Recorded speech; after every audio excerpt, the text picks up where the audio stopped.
Hello everyone, এডিয়ান মোড়ের আরও একটি নতুন ভিডিওতে আপনাকে স্বাগত জানাই। আপনি দেখছেন শান্তিনিকেতন ট্রিপের তৃতীয় পর্ব। এর আগের দুই পর্বে আপনারা দেখেছিলেন আমাদের শান্তিনিকেতনে আসা, বিশ্বভারতী ভ্রমণ, সোনাঝুরি হাট ভ্রমণ সহ প্রভৃতি জিনিস। এই পর্বে আপনাদের দেখাবো আমরা শান্তিনিকেতনের আর কোথায় কোথায় ঘুরলাম। প্রথমেই গেলাম শান্তিনিকেতনের অন্যতম আকর্ষণ সৃজনী শিল্পগ্রামে। গভর্নমেন্ট অফ ইন্ডিয়ার মিনিস্ট্রি অফ কালচার দ্বারা পরিচালিত এই সৃজনী শিল্পগ্রামে রয়েছে আর্ট, কালচার ও স্থাপত্যের এক অনন্য নিদর্শন। এখানে রয়েছে কুটির শিল্প ও হস্তশিল্পের এক অপরূপ সুন্দর প্রদর্শনী। এখানের প্রবেশ মূল্য সাধারণের জন্য 30 টাকা আর ছাত্রছাত্রীদের জন্য 10 টাকা। তো প্রথমে আমরা চলে এসেছি পুতুল ঘরে। পুতুল ঘরে বিভিন্ন রাজ্যের পুতুলের আর্ট এক্সিবিশন আছে। প্রথমেই আছে ডাঙের পুতুল, পশ্চিমবঙ্গ রাজ্যের একটি শিল্প।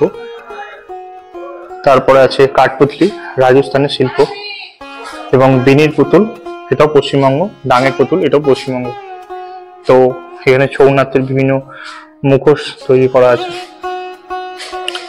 এবং এখানে পটচিত্রের বিভিন্ন শিল্প এখানে এক্সিবিশন আছে।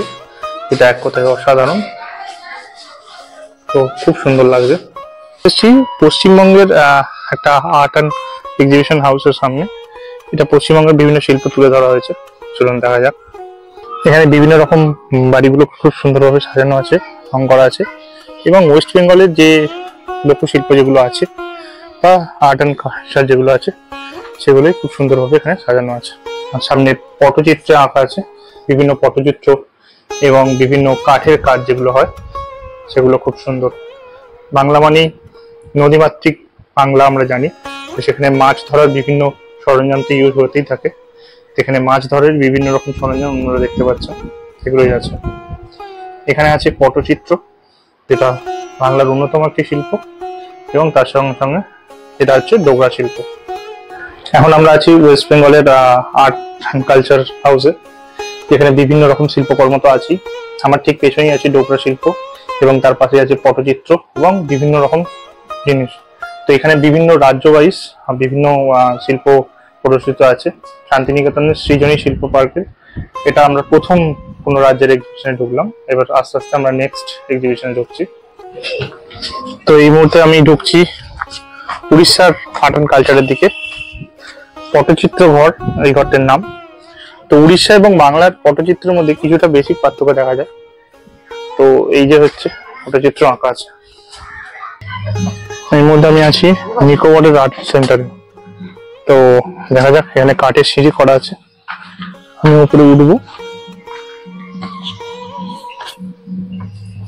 বাহ, এক কথা খুব অসাধারণ, খুবই সুন্দর।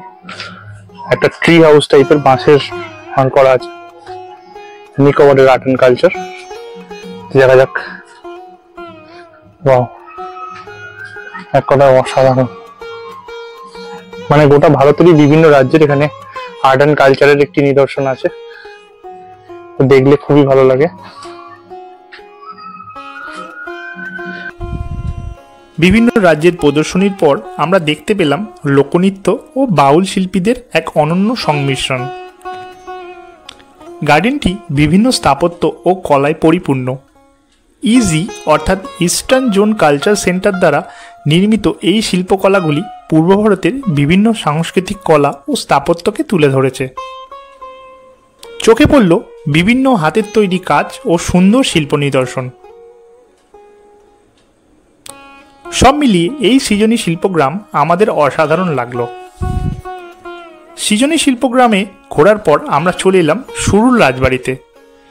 বোলপুর শান্তিনিকেতন স্টেশন থেকে মাত্র 5 কিলোমিটার দূরেই অবস্থিত এই রাজবাড়িটি।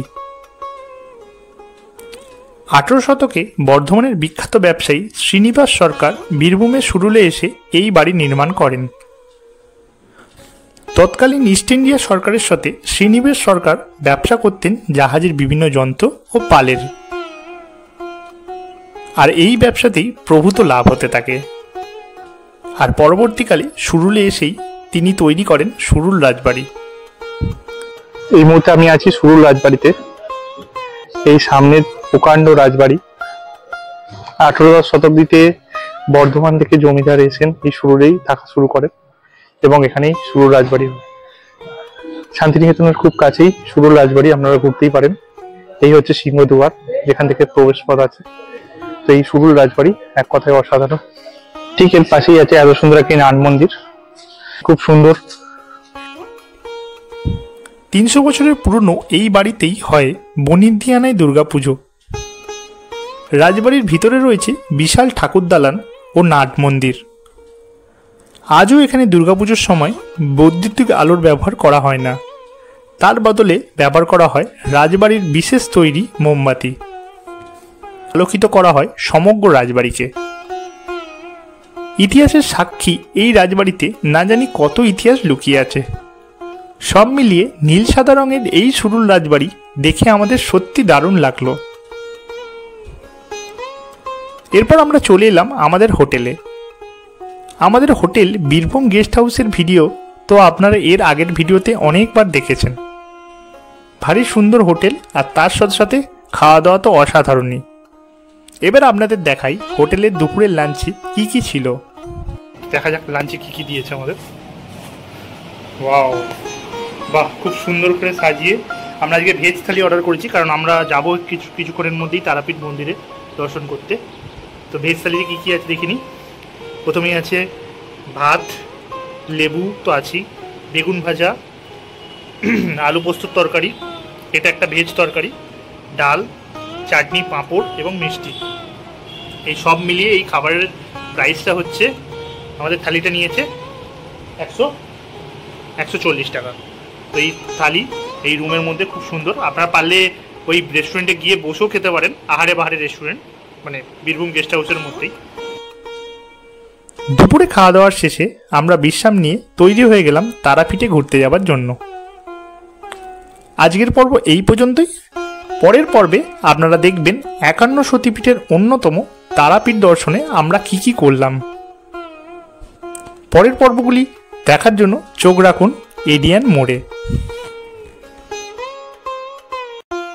এই ধরনের ট্যুর আর ট্রাভেল রিলেটেড ভিডিওর জন্য অবশ্যই সাবস্ক্রাইব করুন এডিয়ান মোড় চ্যানেলকে, এবং অবশ্যই ভিডিও রিলেটেড আপডেটের জন্য বেল আইকনটি প্রেস করতে ভুলবেন না। এবং যদি আপনি ফেসবুক থেকে দেখে থাকেন তাহলে অবশ্যই পেজটিকে ফলো করবেন। তো আজ এই পর্যন্তই, দেখা হচ্ছে পরবর্তী কোনো পর্বে।